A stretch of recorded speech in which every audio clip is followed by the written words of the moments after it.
Hello everyone, আমি সুচেতা। আমার নতুন চ্যানেল বংস কিংডমে আপনাদের সবাইকে স্বাগত জানাই। আমরা এই মুহূর্তে ইউকে লন্ডনের বাসিন্দা। আজকের ইন্ট্রো ভিডিওতে শেয়ার করব কিভাবে আমরা কলকাতা থেকে লন্ডনে শিফট করলাম। আমার হাজবেন্ড পেশায় ডক্টর। আজকে যে ভিডিওটি দেখছেন সেটি হলো ওর লন্ডনে কনভোকেশনের ভিডিও। সমরেশ এমআরসিপি ইউকে পাশ করে 2022 সালে, আর 2023 সালে আমরা কনভোকেশন অ্যাটেন্ড করি সবাই মিলে, যাতে আমরা এই মোমেন্টের সাক্ষী সবাই হতে পারি।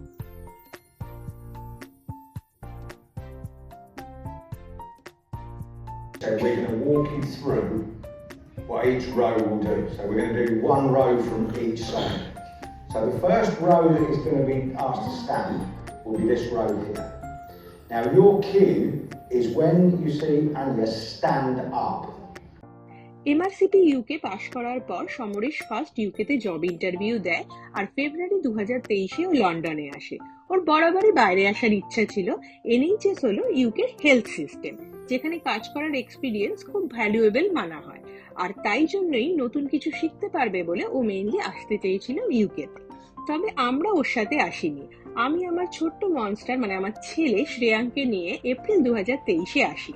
আমরা কর্তা গিন্নি দুজনেই কলকাতায় জব করতাম।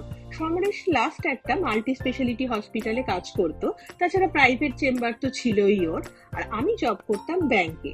মার্চ 2013 সালে আমি ব্যাংকের এক্সাম দিয়ে জব পেয়েছিলাম, আর মার্চ 2023 এক্স্যাক্টলি 10 বছর পর আমি সেই জবের নোটিস পিরিয়ড সার্ভ করে লন্ডনে পাড়ি দিলাম।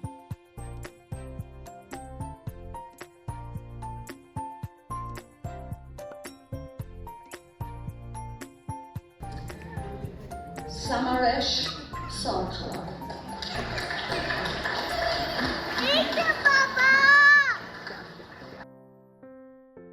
As new members, I do practice names, but please forgive me if I pronounce them incorrectly.